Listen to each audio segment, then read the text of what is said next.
Biiroon hojii intarpiraayizii fi misooma industirii bulchiinsa magaalaa Finfinnee intarpiraayizoota fi industiriiwwan 481 gara sadarkaa olaanaa fi giddu galeessatti ceesisuun eebbisiiseera. Sadarkaa hoogganaa biiroo hojii intarpiraayizii fi misooma industirii magaalaa Finfinneetti hoogganaan damee deeggarsa intarpiraayizii obbo Miikiyaas Mulgeetaa intarpiraayizootni 12 yeroo jalqabaaf gara sadarkaa olaanaatti yoo ce'an 469 immoo gara sadarkaa giddu galeessatti akka ce'an ibsaniiru. ወደ ከፍተኛ ደረጃ የተሸጋገሩ 12 ኢንተርፕራይዞች ወደ መካከለኛ ደረጃ የተሸጋገሩ 469 በድምሩ ኢንተርፕራይዞኒ 12 gara ኢንተርፕራይዞota olaanootti yoo ce'an 469 immoo gara giddu galeessaatti guyyaadhaa ce'aniiru. Walii galaan intarpiraayizonni 481 gara sadarkaa itti aanutti ce'aniiru. Intarpiraayizota 66 moodela ta'aniif ammoo beekamtiin ni kennama. Intarpiraayizonni har'a eebbifamtan baga gammaddan.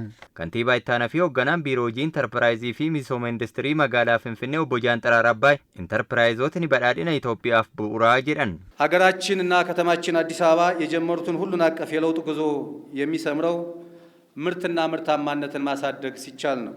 Imala badhaadhinaa biyyi keenya eegalte milkeessuu kan dandeenyu oomishtummaa yoo daballedha. Lammiileen amaatii isaaniin bu'aa yoo argatani. Bulchiinsi magaalaa kanneen haala kanaan hojjetaniif deeggarsa damee adda addaa taasisaa ture cimsee kan itti fufuu ta'a. Guyyaa har'aa intarpireeneroonnii fi intarpiraayizoonni ceetan waan xiqqaarraa ka'uun as geessaniitu. Ammas cimtanii hojjettanii gara kaampaaniitti guddachuuf hojjechuutu sinirraa eegama. Magaalaa Finfinnee magaalaa industirii ni taasifna kan jedhan obbo Jaanxiraar intarpireeneroonni oomishaalee biyya alaatii galan biyya keessatti oomishuun baasii mootummaa hir'isuu fi qaala'insa jireenyaa tasgabbeessuu keessatti gumaacha akka taasisan gaafataniiru. ዛሬ ሽግግር የምታደርጉ ኢንተርፕረነሮችና ኢንተርፕራይዞች በአምራች ዘርፍ የተሰማራችሁ ምርቶቻችሁ ተወዳድረው የሚያሸንፉ intarpiraayizoonni har'a ceetan kanneen damee maanufaakcharingii irratti bobba'atan oomishni keessan dorgomaa taasisuudhaa fi qulqullinaa fi baay'inaan oomishuu qabdu. Dhaloota oomisha biyya isaan boonu uumuudhaaf hojjechuutu sinirraa eegama. Oomisha biyya alaatii galu biyya keessatti oomishuun baasii mootummaa hir'isuuf akka hojjettan waamicha kun dhiheessa.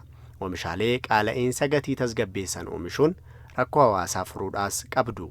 Itti gaafatamaan waajjira paartii badhaadhinaa damee magaalaa Finfinnee obbo Mogos Baalchaa intarpireeneroonni beekamtii argatanii fi gara sadarkaa itti aanutti ceetan kanneen biroof fakkeenyadha jedhanii ammas magaalaan Finfinnee waan guddaa isinirraa eegdi jechuun ergaa dabarsaniiru.